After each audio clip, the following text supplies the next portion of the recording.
নমস্কার বন্ধুরা, আমাদের চ্যানেলে আপনাদের স্বাগতম। আজকে আমি তৈরি করছি পাটিসাপটা পিঠে। ছেলে মেয়ে বলছে মা ঠান্ডা পড়েছে পিঠে বানালে না, তাই আজকে আমি পাটিসাপটা পিঠে জিনিস নিয়ে বসেছি। এখন আমি এর জন্য নিয়েছি গুড়, চিনি, নারকোল, ময়দা, সুজি আর আমুল দুধ আর চালের গুঁড়ি নিয়েছি। এইগুলি নেওয়ার কারণ, আমুল দুধ নেওয়ার কারণ আমার কাছে গরুর দুধ নেই, তাই আমি আজকে এই পিঠাটা আমুল দুধ দিয়েই করব। আমি এখানে 100 গ্রাম মতো আমুল দুধ নিয়েছি। এটা আমি এখানে এই উষ্ণ গরম জল আগেই রেখেছিলাম, আমি সেটা দিয়ে গুলে রেখে দেব। দুধটা একটু পাতলা হয়ে গেল, তার জন্য আমি আরেকটু আমুল এর মধ্যে দিয়ে দিচ্ছি। দুধটা গোলা হয়ে গেছে, আমি সরিয়ে রেখে এখন নারকেলটা কুড়ে নেব।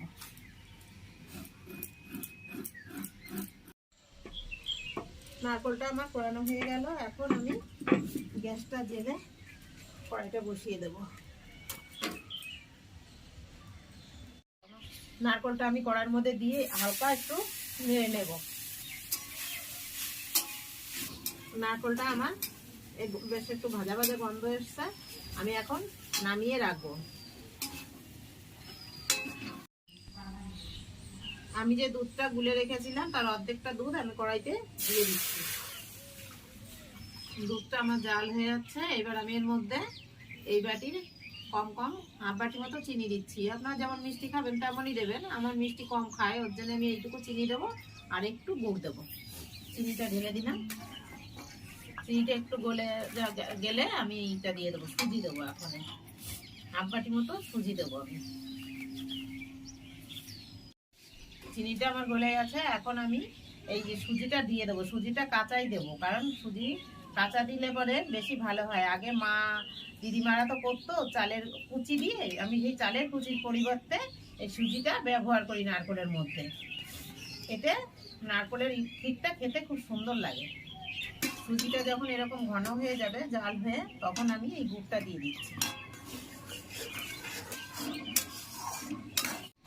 সুজিটা মধ্যে এবার আমি এই যে নারকেল ভেজে রেখেছিলাম, এই নারকেলটা দিয়ে দিচ্ছি।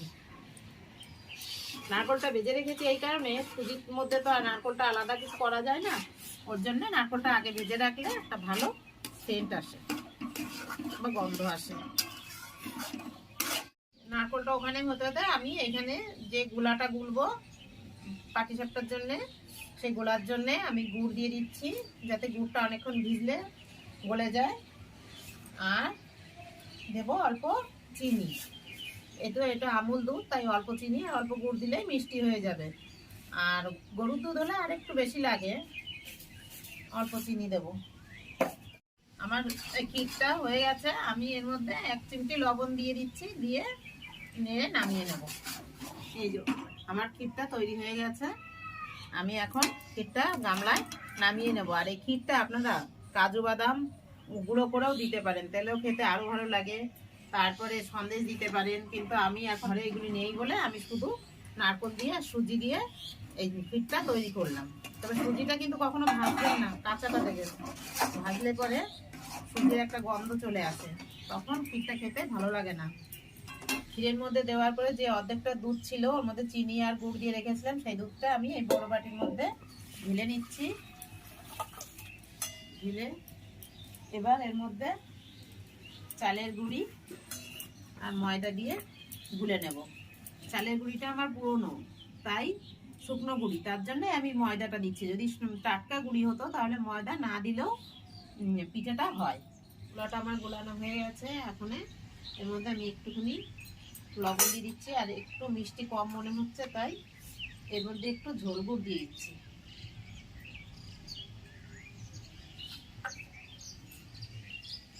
ঝোল গুড় দেওয়াতে কালারটাও বেশ সুন্দর আসবে। আমি গ্যাস অফ করে রেখেছিলাম, এখন আবার গুলা টুলা রেডি করে রেখে গ্যাসটা আবার অন করে নিচ্ছি। এবার ফ্রাই প্যানটা বসিয়ে দিচ্ছি। প্যান গরম হতে হতে আমার এই ক্ষীরটাও বেশ ঠান্ডা হয়ে গেছে। আমি এই ক্ষীরে পাটিসাপটার মধ্যে যে পুরটা দেবো, সেই পুরের জন্যে এই লম্বা লম্বা করে কয়টা বানিয়ে রেখে দিচ্ছি। বাটিতে আমি সাদা তেল নিয়ে নিয়েছি। এই আমার তাওয়া এখন গরম হয়ে গেছে, আর আমি নিয়েছি ছোট্ট একটা বেগুনের বোঁটা। এটা দিয়ে আমি তাওয়ায় তেলটা লাগিয়ে দিচ্ছি। আমি কোনো ব্রাশ ব্যবহার করছি না এখানে। বেগুনের বোঁটা বা মাকে দেখতাম যে বেগুনের বোঁটা বা কলার ঈদে লাগাতো, আমি সেই জন্যে ছোট্ট একটা বেগুনের বোঁটা নিয়েছি। গোলাটা এরকম ঘন করেছি। আর এই গোলার মধ্যে আমার আছে 1.5 বাটি মতো আছে চালের গুঁড়ি, আর 1 বাটি আছে ময়দা।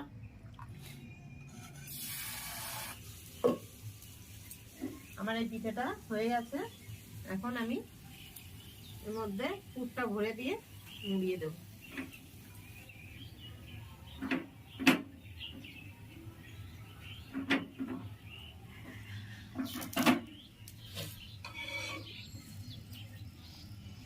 দেখুন কি সুন্দর হয়েছে দেখতে। থালারই এক পাশে একটা একটা করে নামিয়ে রাখবো। তেলটার মধ্যে বাটিতে রেখেছিলাম, জল পড়েছে, তাই বোতল থেকে আমি একটু তেল দিয়ে দিচ্ছি। আর প্রতিটা পিঠে দেওয়ার সময় একটু তেল দিয়ে দিতে হয়। তেল ব্রাশ করে দিলে পিঠেগুলো ভালো ওঠে।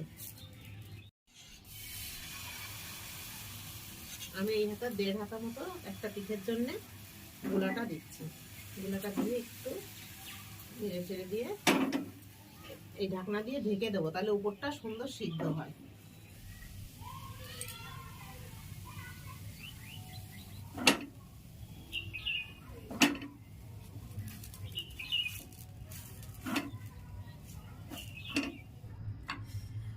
আমার পাটিসাপটা পিঠেগুলি সব তৈরি হয়ে গেল।